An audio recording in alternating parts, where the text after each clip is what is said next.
দেড় যুগ পর বাবার কবর জিয়ারত করলেন তারেক রহমান। আর পথে পথে দলীয় নেতাকর্মীদের ভালোবাসায় সিক্ত হন তিনি। বিএনপি নেতারা বলছেন, তার স্বদেশ প্রত্যাবর্তনের কারণে নির্বাচন নিয়ে অনিশ্চয়তা তৈরি হয়েছিল, তা কেটে গেছে।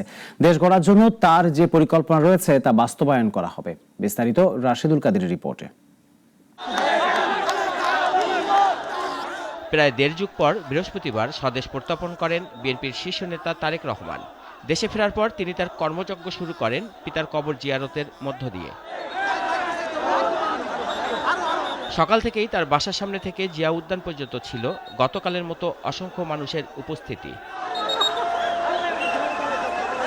বিকাল ৩টার একটু আগে তারেক রহমান গুলশানের বাসা থেকে বের হন বাবার কবর জিয়ারত করতে।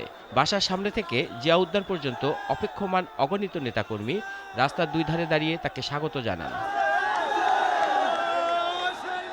গতকালের মতো আজও তিনি লাল সবুজ গাড়িতে করে বাসা থেকে রওনা হন। পথে পথে হাত নেড়ে নেতাকর্মীদের অভ্যর্থনার জবাব দেন। নেতাকর্মীদের ভিড়ে তাকে বেশ বেগ পেতে হয়।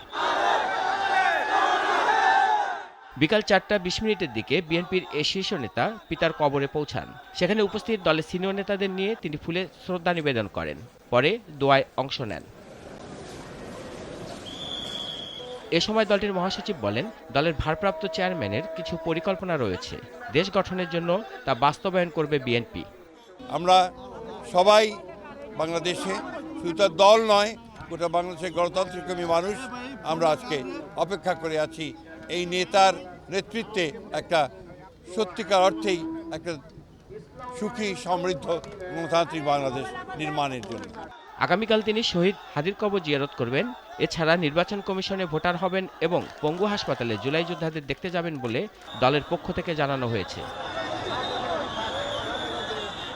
রাশেদুল কাদির, নাগরিক, ঢাকা।